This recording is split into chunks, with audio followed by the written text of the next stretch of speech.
Curtis Blaydes versus Derrick Lewis. That's headlining the UFC Fight Night. I think it's UFC Fight Night 185. Yeah.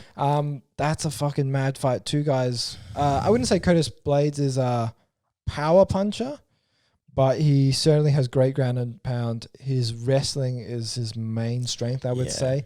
I even saw on the Anatomy of a Fighter, he was fighting alongside different fighters like Justin Gaethje and even Kamaru Usman's family member, I think it's Muhammad Usman, scrapping with him. And then you've got Derrick Lewis, who's probably the funniest guy in the UFC. He's a national treasure for sure. Treasure. He must be protected. he has one-hitter quitter knockout power. Yeah, and he's probably one of the most durable heavyweights I've ever seen.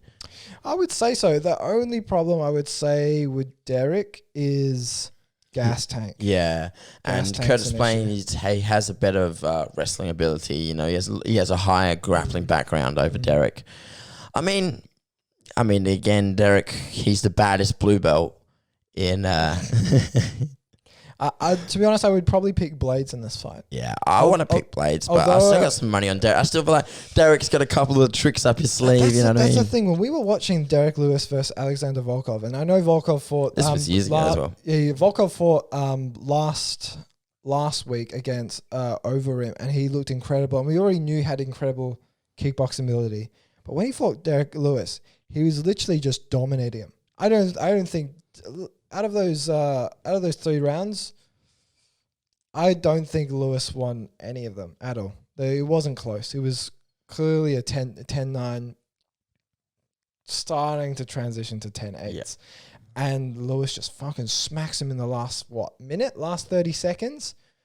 Bang. Big right overhand, bang, takes him. I think he got him with 2 right overhands. The first one stuns him. Volkov's like, oh shit. Then hits him again, bang, he's out. A little bit of ground and pound, done. So Lewis is like, he's got this like ominous risk factor to him because even though I think technically he's not as sound as Curtis Blaydes, especially wrestling wise, because Blaydes could just wrestle Lewis all day. And we saw that when Lewis fought Daniel Cormier.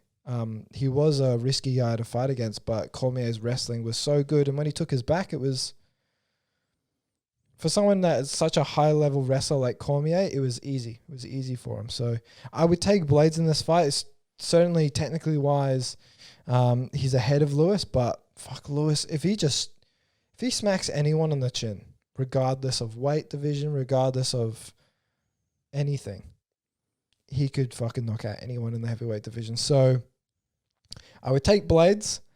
He's most likely going to be the favorite, but Lewis is the fucking value bet for sure. If you want a risky bet and you want to make the most amount of money, you bet on Lewis to fucking KO him. But Blaydes, I don't know. Blaydes is most likely going to just fucking wrestle him, completely dominate him on the ground. Most likely just mix up some strikes and then just continue to get takedown after takedown and just keep him there. Grind it out. I think it's going to be a war, but he's going to just outwork him. I think he's going to just grind it out. Yeah, grind it out, or he gets caught by one of those shots from Derrick Lewis, and then they takes it. Well, if Derrick Lewis gets him on his back, and Derrick Lewis is from the top, he has to fend off some big shots that come in from him. And then again, he's just, or if Curtis Blaydes, he throws a strike and Derrick manages to counter it. He's got to be careful. Derrick Lewis has got a lot of experience from the clinch. He's got very weirdly long arms. Yeah. For someone that's like a heavyweight, decent amount of muscle mass. He's a little bit chubbier than most heavy. Chub.